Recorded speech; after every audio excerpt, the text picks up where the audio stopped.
Hello and welcome back to Read Becca. You are here for my chatty catch-up for the week on everything that I read and am currently reading and what I'm looking forward to reading this week. So I did have a couple great finishes this week. My first was Miss Percy's Pocket Guide to the Care and Feeding of British Dragons by Quenby Olson.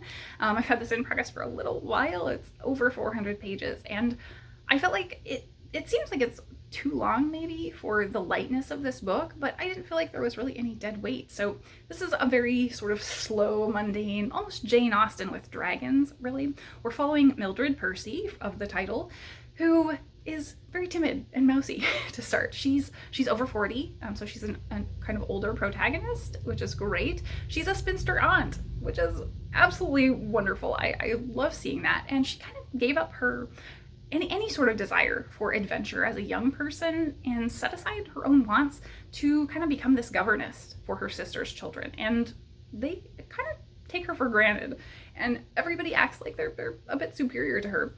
But her great uncle Forthright passes away and leaves her an inheritance, and she has some odd items show up, mainly books and papers and some strange rocks, and she decides to seek help with the local vicar. And now the vicar is very educated and he kind of helps her sort through all of this new information that she's gotten through her inheritance. And of course it's spoiled in the title. The rocks end up being a dragon's egg, so yeah. So she winds up having to figure out all about the dragon. So it's great because we see the kind of inception of this pocket guide. We see her start realizing like, oh hey, I should maybe start taking notes about this because somebody might need to know a little bit in the future. So we see that. We see her be terribly underestimated when she's incredibly smart. And really what's most important here is that we see her gain her sense of adventure back. And I just loved that about this. There was kind of an element with the antagonist that I didn't like, but mainly it's because that was well written. It really bothered me and annoyed me so much that that was the intended emotion to be evoked there, I think. So overall, this was a wonderful read. I really was into it. I have read Quenby Olson previously, The Half-Killed, and I really enjoyed the writing, but didn't get along with that story. And so I had been on the lookout for a new book from her for a very long time, and this finally came out at the end of last year. So I'm super happy I gave Quenby another try, and I really enjoyed this book. So I do plan on talking about this maybe a little bit more. I'm gonna try to do like a listicle video with some other books. And I think this may be the first time I've done one of those kind of videos, but yeah, I think it will fit in really well with my topic that I'm going to cover. So I'll be talking about this a little bit more there, but yeah, check this one out. It's so fun. Then I read a random pickup from the library. This is None But the Righteous by Chantal James, and I cannot believe, A, this is a debut, and B, it has like 150 ratings on Goodreads. So check this one out because it's really good. This one follows a character called Ham, and it's set around just post Katrina New Orleans as well as Atlanta. And Ham is really grappling with the fact that he doesn't really have a place and kind of trying to make that connection with place because he's a foster kid and he's lost his foster mother, Miss Pearl, and he doesn't really know where he fits and who he connects with.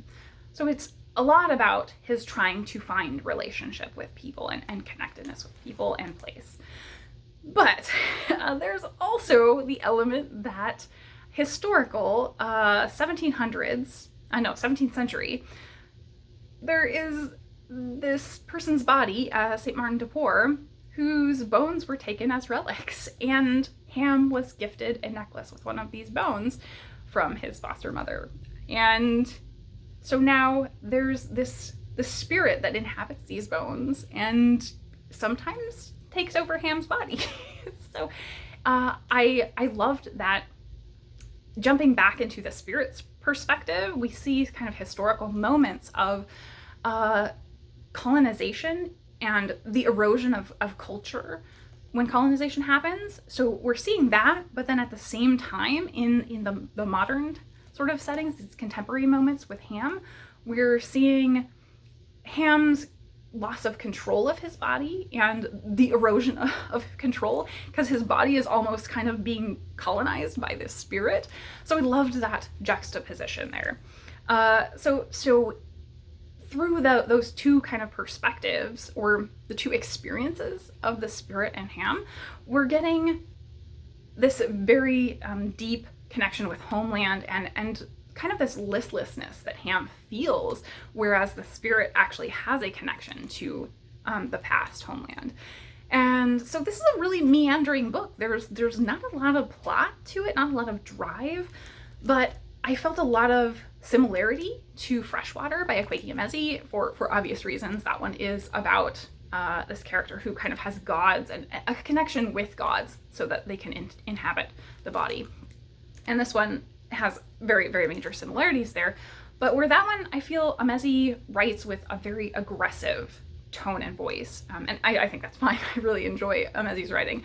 And a lot of sexuality connected to trauma. This one does not have that. This one is very meandering, very mundane. It's really all about just him trying to connect with people, being, like I said, listless and going kind of from job to job and trying to figure things out. So this one actually worked better for me than Freshwater did in that aspect, because I felt a lot more connected to the character. It was a lot less like extreme. Freshwater is pretty extreme and is like a constant struggle. In this, it's a struggle, but it's more in this way where he's just continuing to move forward and doesn't feel the things he should. He's desperately trying to find love and a place. So I have a couple, I think I only marked things that were from the actual spirit's perspective to read, but I just wanted to share the writing because it's so beautiful. Back when I was growing up, the map of the world had not yet come to settle into the form that Ham now knows. Up and down were still contested directions. The map's center was not fixed. Sea monsters curled their tails and tossed their heads above the water's surface at the ends of the ocean, lying in wait for those who wandered off the edge of the world's known bounds. The southern continent of America was amorphous, its undetermined shape growing sharper every few years. Any 2 points in the globe could draw closer together than they were now, or could drift farther apart at the will of God. The cities of the Incas were still inhabited, if sparsely, by the people whose grandfathers had built them, though the spirits of the grandfathers had disinherited them and left them godless. They hobbled toward the love of Christ, who accepted them with open arms, as he accepts us all. So then I have a couple of bits about the body and that kind of connection between the body and being home. I think I watch Ham so closely because he knows so well what it is to vacate the body. He has learned how to escape himself, a lesson that death offers freely, but that only a privileged, burdened few can grasp before then. I love that line particularly because that talks to how people disassociate from after trauma and they disconnect from their body, and so that privileged and burdened few is so powerful. I can tell you that as easily as Ham drifts off to undiscovered worlds, when this one is too strange to bear, I could drift even in life. I could split my body in two. My body could be touched, seen, heard in 2 places at once, appear in deserts across the ocean as solidly as in my hometown, that ancient city peopled by indigenous ghosts. But that is another story for another hour. The body is the first homeland. When it is destroyed, we are set to everlasting exile, until, like some parasite, we can find a temporary home in someone else's living sinews. So I just loved the writing here. I think this was a gorgeous book. I really enjoyed it. I loved that finding a sense of place was such a driving factor here, and kind of coming into your own really is a massive component of this book. So I loved it. Definitely check this out. This is super duper underrated. That's None But the Righteous by Chantal James. And then that's all I finished. So I have my stack still ongoing. So I have The Pillars of the Earth by Ken Follett, still slowly progressing along. I have Palimpsest by Catherynne Valente, and this one I am actually moving along in finally. And The Gilded Page by Mary Wellsley. So this one has been very interesting, but a little different than I expected because it's more like jumping around. I feel like there's not a through line narrative to this nonfiction. It's just kind of jumping from anecdote to anecdote, but I'm really enjoying it. So I am kind of getting back to reading. That I've got a lot going. It's like 1,500 pages between the 3 books there. But I am slowly moving forward, thankfully, where I was kind of really struggling to keep going. And I think that is the theme for my life this week, really, in everything I'm doing, is I'm really struggling with the mental health aspect just because of everything that's going on in the world. Not anything sort of specific, but we'll get back to like what's getting me down. I feel like I am just trying to keep momentum of rolling forward, and that's all I can do. And so just continuing to read, continuing to, do my work that I need to get done throughout the day, continue to take care of the pets. We did have a tough couple days here because of the pets. So Coco was just not feeling well, really, really sick. Overnight kept me up all night, Thursday night into Friday, and is doing better today for sure. But like that just is really difficult because he's got chronic kidney disease, and so he's just very sickly and is a constant effort to keep healthy. And so any little thing where he's not feeling well is extremely dangerous for him. So it was just like overwhelming, and trying to really keep a careful eye on making sure I was getting his meds to him, making sure I'm keeping his fluids up, all that stuff. And his prior to that, his energy was like really, really low. So I was very worried about him as it was just desperately trying to get him interested in anything. So I even took him outside and was kind of like wandering with him, and he was not interested at first, but he now has been showing interest in going outside. So we've been doing that a little bit each day. So that's been perking him up, but he's feeling a little better today. So hopefully he's on the bounce back. In better animal news, though, the cat wheel has been a success, but with Ripley rather than Rue. So Rue I was completely working with really hard to get him to accept it, and he'll get on it and be pretty okay. Like, he was very spooked about it if it was moving, so I was having to hold it and get him on it so that it wouldn't move. But now he will get on and he will walk a few steps, and that's great as long as I have a treat for him. Ripley, however, with hardly any coaxing at all, she gets right on. If I have the treat, she's like, will push Rue out of the way to get onto it to try and get at the treat. But she has started just sitting on it because she thinks, okay, so I get treats if I just sit on this thing. Well, she started doing that early in the week. By the end of this week, not only was she sitting on the wheel, I would be in the other room working, and I would hear the wheel start going. And so I would peek out, and she'd be walking on it and then sit down and look at me like, I did the thing, give me a treat. And so now she's doing that, where she'll just get on it, and either she'll just be sitting on it for a little while and she'll just take a few steps, or she'll get on it, walk a little bit, and then sit down. So she's not doing a ton of like exercise, but this is actually really good because she's pretty overweight.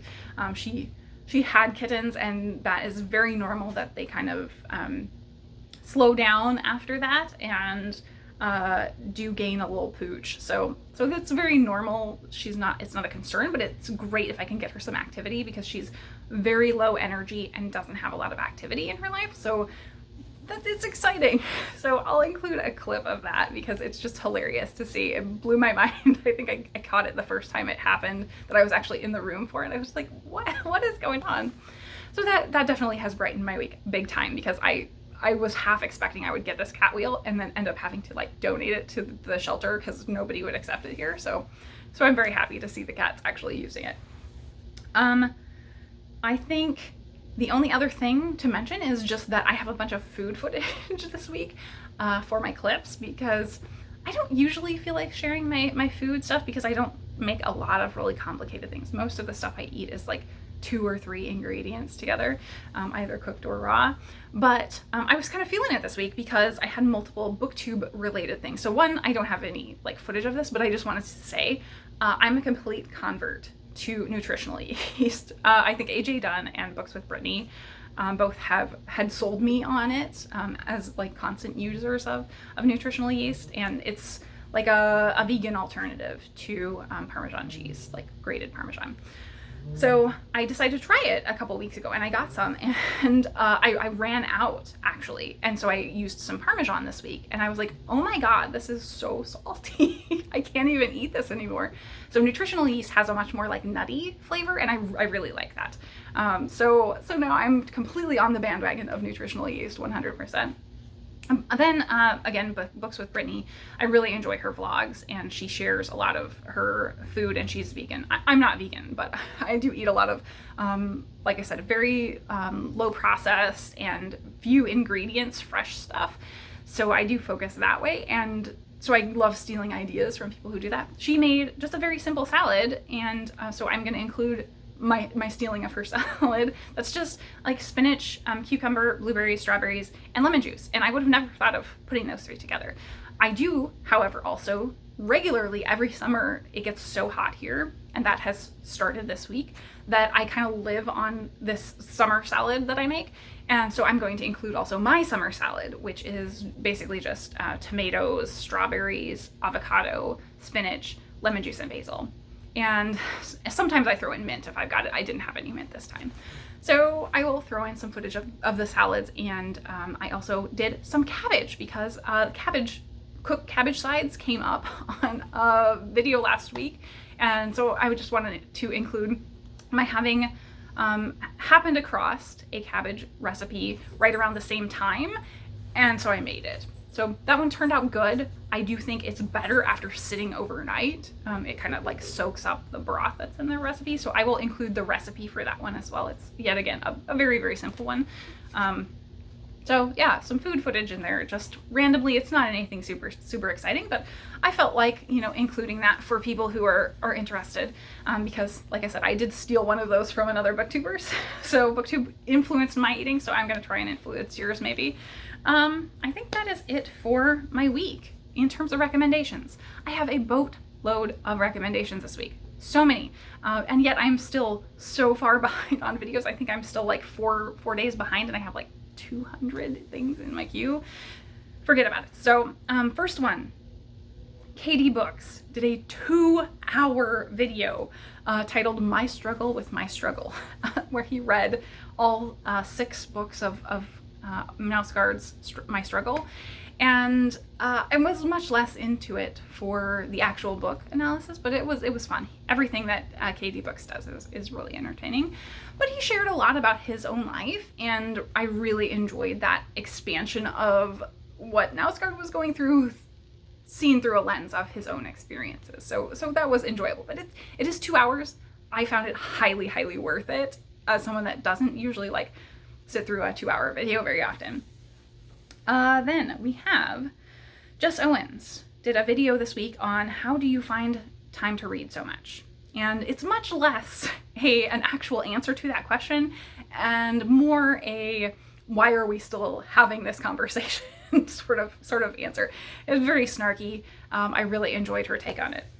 So Criminale did a great video for the Sunday Bollocks series that Criminale does, where it's just very chatty on DNFing or do not finishing books. And I think it is very in line with the Jess Owens video and how kind of we put pressure on ourselves discussing that. And I think I enjoyed Criminale's take about like how maybe we should be dropping things a lot more when we're not feeling it, like just move along and come back to it, or just give up on things that are not working for us.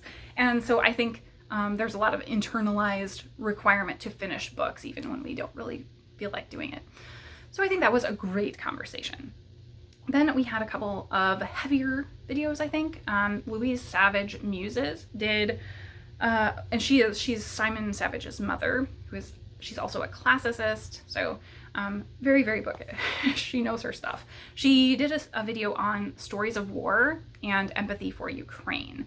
And so really heavier stuff, but I enjoyed it so much. She had a lot to say. Then the last one that I have is Ursula's Odds and Sods.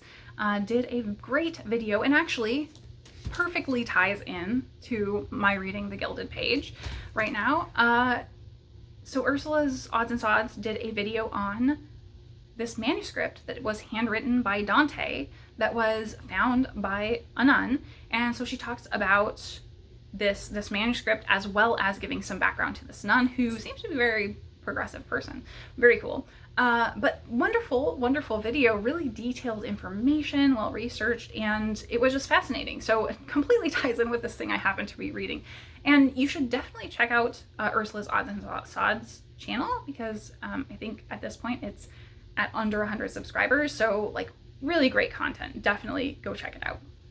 So that is, I think, all I have this week. And as usual, the video has gone on much longer than it should have, but here we are. So that was my week in reading. Thank you all so much for watching, as always.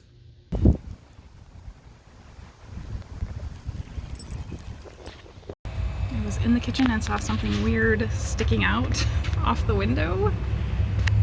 This is a very, very large moth.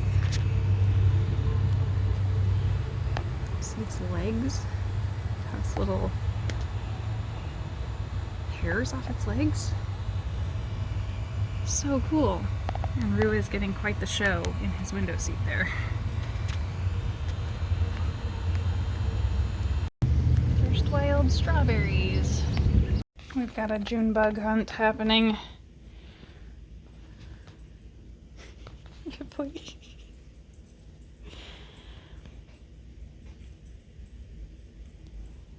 You guys are so goofy.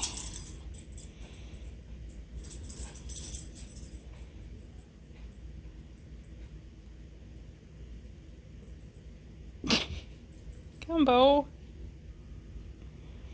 You just swooped him in a circle.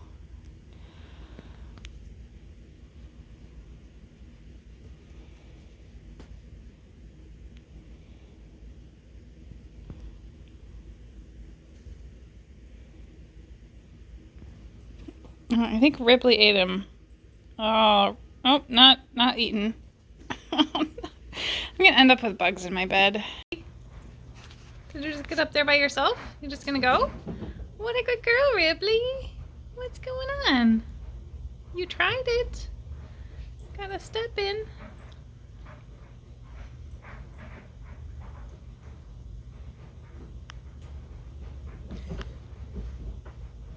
I cannot believe she's doing this.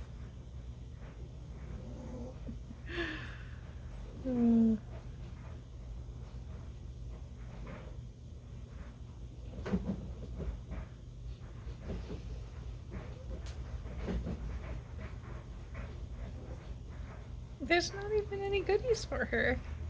What a good girl, Ripley. So I spotted a braised cabbage recipe that looked really interesting and bookmarked it, and Lindy happened to mention some cabbage recipes as well from her cookbook video last week, and I was wanting to make this. So this looks really simple, and we'll see if it turns out well. It's just salt and pepper, balsamic, and I put a little bit of smoked paprika on top because it's amazing on everything. And then we've got white and red cabbage, onions, and carrots. So we'll see how it goes after braising. Okay, we finished 2 hours of slow cooking. Now we got 15 minutes of hot cooking. All done. Is looking pretty delicious. So we've got some braised purple cabbage, zucchini and yellow squash, and onions and shiitake mushrooms sauteed, and garlic herb chicken for dinner tonight.